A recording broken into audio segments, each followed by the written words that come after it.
안녕하세요. 워터하우스입니다. 지난 영상을 통해서 저희가 오픈C에서 NFT 프로젝트를 선정을 하고 그리고 간단하게 프로젝트들을 저희들의 기준에 맞춰서 몇 가지를 간추렸습니다. 그 간추린 프로젝트를 직접적으로 좀 더 자세하게 DYOR해서 어떤 프로젝트를 구매를 할지 선정을 해보려고 하는데요. 먼저 저희가 선택했었던 프로젝트를 다시 한번 돌아보고 자세하게 DYOR 시작해 보도록 하겠습니다. 네, 저희가 이 처음에 오픈C에서 8개의 프로젝트를 이 랭킹에서 골랐었잖아요. 트위터 리서치를 통해서 1차적으로 이 3개, Loser Club, Star Catchers, 그리고 이 Wonder Pals. 이 네. 3개의 프로젝트는 좀 심층적인 리서치를 필요로 한다라고 결론을 내렸었고, 그리고 이 두 프로젝트, DP's NFT 프로젝트랑 Small Bros라는 이 두 프로젝트는 고려 대상 정도로 결론을 내렸었거든요. 그래서 저희가 이번 영상에서는 첫 티어 이 세 프로젝트에 대해서 좀 더 자세히 알아보고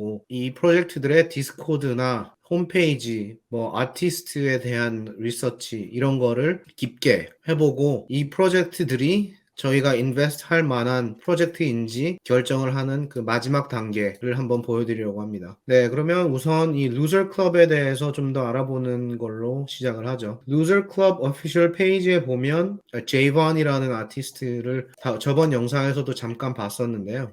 네. 보통 이 링크트리 URL을 많이 프로파일에서 볼 수 있어요.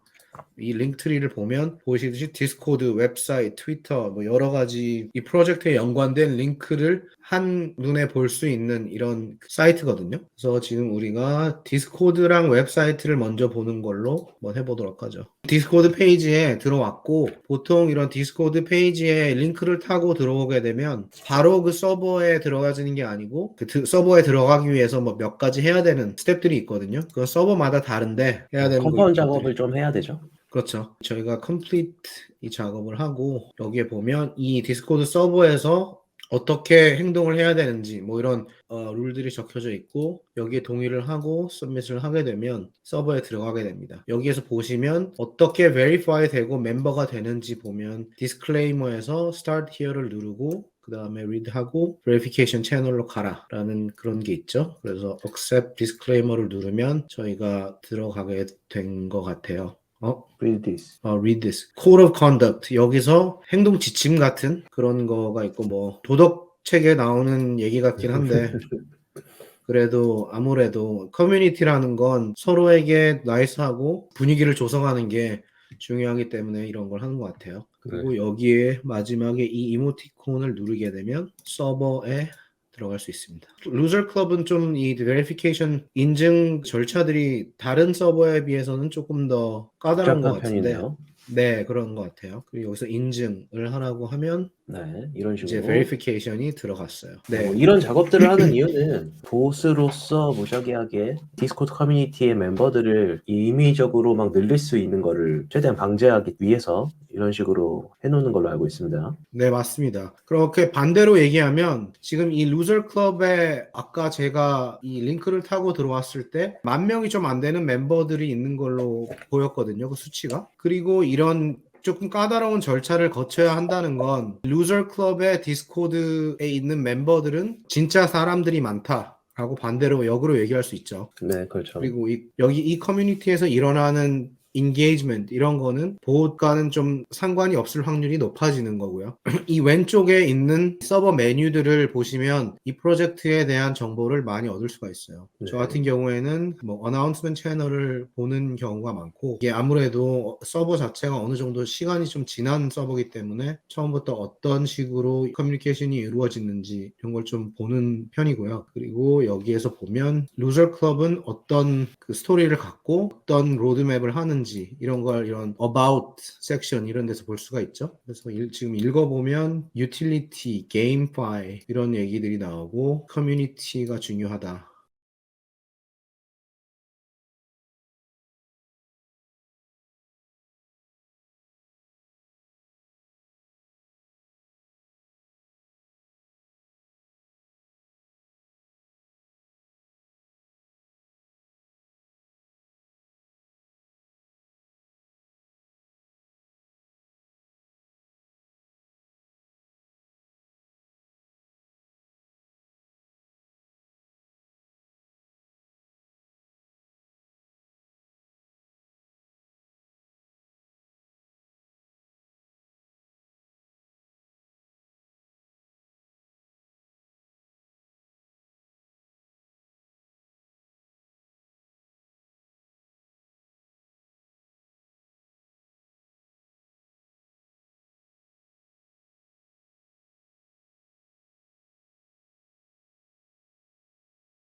디스코드에서 한번 둘러봤고 우선 메이저 어나운스먼트를 보게 되면 이 프로젝트 자체가 4일날 민트를 했거든요. 그 녹화하는 날이 지금 28일이거든요. 그러면 지금 3주가 조금 지났는데 한 4일 전에 메이저 어나운스먼트가 하나 있었고 2개 뭐 이렇게 있었고 이틀 전에 하나 있었고 민트 하고 나서 5일, 2주 동안 그러니까 무슨 아무 어나운스먼트가 없었던 거죠. 근데 내용을 보게 되면 이 9일날 발표한 내용은 루저 클럽이 다음 단계로 가는 거에 대한 계획을 짜고 있다. 그리고 레리티 랭킹 뭐 이걸 레리티를 볼 수 있도록 지금 준비하고 있다. When merchandise 이거는 뭐 NFT 용어 이런 거 할 때도 뭐 when 이런 거에 대해서 얘기했었잖아요. 이제 merchandise가 언제 만들어질 거냐? 그러면 지금 뭐 준비 중이다. 이 새로운 사람들은 이 루저 클럽에 대해서 봐라. 뭐 이런 별로 그렇게 큰 내용이 없는 어나운스먼트들만 조금 있어요. 한번 여기서 보라는 대로 그 여기 이 루저 클럽에 대해서 조금 읽어보게 되면 로드맵이나 자세한 내용은 전혀 보이지가 않고 그쵸. 지금으로서는 아트를 팔아서 아트를 산 커뮤니티와 아티스트를 위한 그 뭐 커뮤니티를 만든다. 그 정도로 좀 두루뭉실한 설명이 다 하거든요.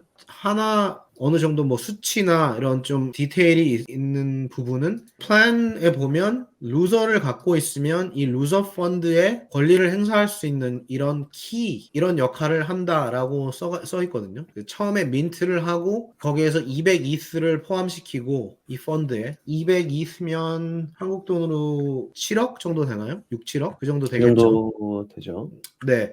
그러면 그 처음에 민트에서 나온 자금 중에 200이스를 이 루저 펀드에 집어넣고 그 후에 이제 세컨더리 세일에서 발생하는 로열티의 반을 이 루저 펀드에 집어넣는다. 그리고 이 펀드에 있는 돈으로 뭘 할 거냐라는 거에 대해서는 그냥 루저 클럽의 미래를 서포트하기 위해서 사용된다라는 얘기밖에 없어요. 현재로는. 네. 그래서 이게 좀 그 디테일을 찾으려고 하면 뭐 찾을 수가 없고 저희 루저 클럽의 프로젝트의 금고가 어떻게 관리가 되는지에 대한 정보는 디스코드에서 이 링크를 하나 찾았거든요. 그런데 이렇게 보면 이 루저 클럽에 대한 그 사인해야 되는 권한을 갖고 있는 사람들의 이 주소 이런 게 여기 되어 있고 나열되어 있고 로열티는 7.5%인데 세컨더리 세일즈의 50%는 다시 루저 펀드로 들어가잖아요. 그렇죠. 그래서 현재까지 처음에 민트에서 발생한 202세에다가 한 그 세컨더리 세일의 50%가 83이스 정도 발생된 것 같아요. 그렇다면 뭐 한 165이스 정도가 여태까지 세컨더리 세일에서 로열티로 발생됐다는 거고 그 중에 그쵸. 반이 트레저리로 들어갔다는 건 지금 283이스 정도의 소위 말하는 총알이 있다는 거고 네. 이거를 어떻게 쓸 건지에 대한 지금 계획 이런 건 디테일하게 나온 건 하나도 없습니다. 이 민트 자체가 3주 전에 됐고 얼마 안 된 프로젝트이기 때문에 이렇게 로드맵이 디테일하게 없는 거가 아주 큰 문제가 되지는 않지만 그런데 저희가 뭐 인베스팅을 해야 마냐 지금 이 루저 클럽의 가격이 플로어 가격이 0.235 정도 되는데 지금 한 뭐 80만 원 정도 좀 안 되는 그 정도 언저리 가격이잖아요. 그런데 현재 저희가 갖고 있는 정보로는 80만 원 정도를 하나의 플로어 NFT를 사면서 할 수 있냐 없냐라고 결정을 해라. 이런 상황에서는 솔직히 말해서 정보가 좀 부족한 건 사실이에요. 이 루저 클럽이라는 프로젝트를 뭐 정리를 하자면 아티스트 기반의 커뮤니티를 구축하려는 NFT인 것 같고 네. 그리고 처음에 이 NFT 민트를 하게 되면서 발생되는 수익과 여러 가지 로열티들을 이용해서 루저 펀드라는 거를 만들 거고 그 펀드를 운영하면서 발생하는 수익들 그 수익들을 뭐 아티스트들과 그리고 홀더들한테 분배를 하려고 한다라는 것을 가시적으로만 정보를 얻을 수가 있네요. 지금 현재로서는. 네, 그리고 그 홀더한테 루저 펀드에서 발생하는 수익을 홀더한테 돌려준다라는 건 지금 디스코드에 써 있는 걸 보고 그냥 추측하는 걸 뿐이지 그쵸. 뭐 아직까지 그런 확정은 아니죠. 네, 확정된 건 없기 때문에 네. 뭐 당연히 그거에 대해서 개런티 할 수 있는 건 아무것도 없죠. 그래서 지금 저희가 로드맵이 이렇게 없는 상황에서는 보통 팀에 대해서 굉장히 좀 자세하게 보거든요. 그러면 이 디스코드에 보면 팀 페이지 채널이 있어요. 지금 여기에 이 트위터에서도 잠깐 저번 영상에서 봤던 제이반이라는 사람이 메인 파운더 아티스트인 것 같고 이 사람에 대해서 좀 알아보면 뭐 캘리포니아 출신이고 그림 그리는 거 좋아하고 비주얼 아티스트, 뮤직 프로듀서, 래퍼 이런 걸 여러 가지를 한다고 하는데 뭐 이런 테크니컬 백그라운드가 있는 사람은 아닌 것 같고요. 당연히 예술가적인 그런 성향을 갖고 있는 사람 같고 그거에 대해서 뭐 더 이상 그 정보가 그렇게 많지는 않아요. 그리고 다시 코파운더가 지금 보면 4명의 코파운더가 있는데 아티스트의 성향이 강한 메인 코파운더가 한 명 있는 것 같고 이 사람은 보면 오퍼레이션 다이렉터의 뭐 디지털 마케팅 경험이 있고 영국 사람이고 그리고 NFT를 처음에 작년 9월 달에 처음에 샀고 웹3에서 이제 일하고 있다. 디자인, 마케팅, 커뮤니케이션 뭐 이런 경험이 있으니까 이 사람은 좀 오퍼레이션 쪽을 맡는 코파운더인 것 같고 그리고 이 사람도 뭐 뮤직 아티스트 이런 사람인 것 같습니다. 이렇게 한번 그 팀 채널을 보면 총 9명의 팀을 갖고 있어요. 개인적인 경험으로 9명의 팀을 갖고 있다는 건 NFT 프로젝트에서 꽤 큰 프로젝트고 여기서 장단점을 제가 얘기하면 우선 이 팀은 자기들만의 디벨롭먼트 그 member가 있어요. 네, 그래서 이걸 담당자가 있고. 네, 외주로 주는 게 아니고 공장에서 찍어내듯이 NFT를 만드는 그런 팀은 아닌 걸로 현재로는 보입니다. 네. 마케팅 퍼슨도 있고 그리고 이 데브 팀에 2명의 더 신원이 밝혀지지 않은 2명이 더 있는 걸로 보이고 디자이너도 네. 있고 그래서 네. 팀은 굉장히 큰 팀을 갖고 있고 상대적으로 그렇지만 이 사람들이 NFT 스페이스나 크립토 스페이스에서 뭐 저명한 평판을 갖고 있는 사람들은 아닌 것 같고 그래서 팀으로 보면 현재로는 뭐 좋다 나쁘다 판단하기에는 좀 애매한 중간 뉴트럴 정도의 팀을 갖고 있는 것 같아요. 한 가지 얘기하자면 저희가 이런 그 리서치를 하는 경우에는 민트를 할 때랑 세컨더리 세일에서 어떤 프로젝트에 그 인베스팅을 할 때랑은 좀 차이가 있는 게 민트를 할 때는 아무래도 민트 가격 자체가 좀 싸고 민트 하기 전에는 뭐 로드맵이나 이 팀에 대한 정보가 상대적으로 적기 때문에 뭐 갬블이라고 하죠. 갬블을 할 수 있는 그 어느 정도의 그 여유가 많겠죠. 예를 들어서 제가 0.3 이스로 갬블을 한다고 하면 민트 프라이스가 0.08 정도였으니까 3개를 한번 사서 갬블을 해보겠다. 이 아트 자체가 괜찮아 보이고 3개를 살 수 있으니까 한번 민트를 한 다음에 2배가 되면 판다. 뭐 이런 식으로 갬블을 할 수 있는 그 룸 자체가 많은데 현재 지금 저희가 영상에서 보여드리는 건 민트가 된 프로젝트에서 벌써 민트 프라이스보다 3배 이상이 뛴 프로젝트에 베팅을 하는 거잖아요.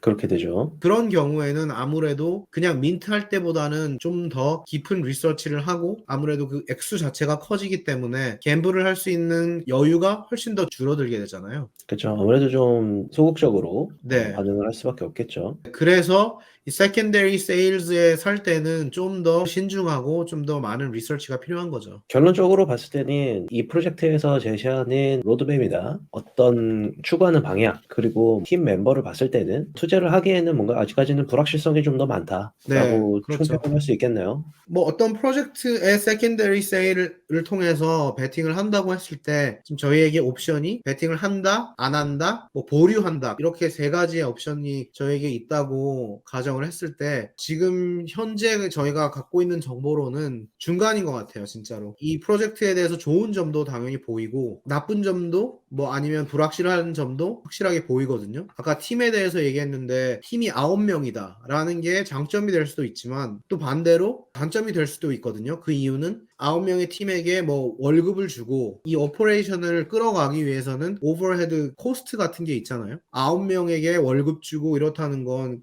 계속 나가야 되는 돈 자체가 크다는 거고 그렇다고 하면 세컨더리 세일즈가 계속 일어나서 로열티가 생기지 않는 이상은 그 금고에 있는 돈 아니면 운영으로 빠지는 돈이 제한적이니까 한정적이니까 그렇죠. 점점 그 돈이 빠져나가겠죠. 네, 그게 없어지면 이 프로젝트는 끝인 거잖아요. 이 팀 같은 거 아니면 이 로드맵 이런 걸 전체적으로 봤을 때 확실하게 슬램덩크는 아닌 프로젝트로 보여져요. 그러면 이 프로젝트는 일단 먼저 보류를 해놓고 다음 프로젝트를 한 번 더 DIY 해보도록 하죠. 네, 그리고 한 가지 말씀드리고 싶은 건 저희가 여러 가지 스텝 디스코드에 들어가서 여기 링크들을 찾아보고 여기에 있는 정보들을 하나하나 다 봤을 때 우리의 기준은 남의 기준이 아니고 저희가 갖고 있는 기준에 봤었을 때는 베팅을 할지 안 할지 좀 결정을 할 수가 없다라는 그 결정을 내리는 거고 우리가 뭐 다른 사람에게 이렇게 해라 라고 제안을 하거나 이런 건 절대 아니고 그리고 저희가 저희가 보여드리고 싶은 건 어떤 결론에 도달하는 그 방법이 100% 맞다라고 얘기하는 것도 아니고 대신 이러이러한 절차를 거쳐서 이러이러한 로직에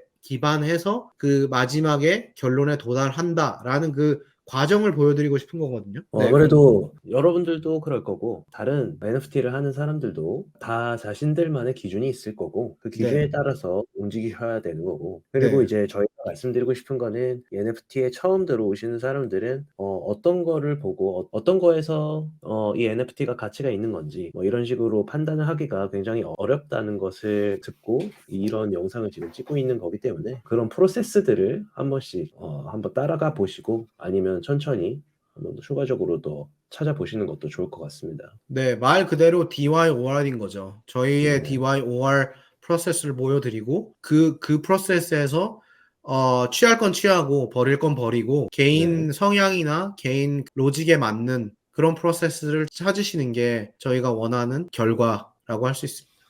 네.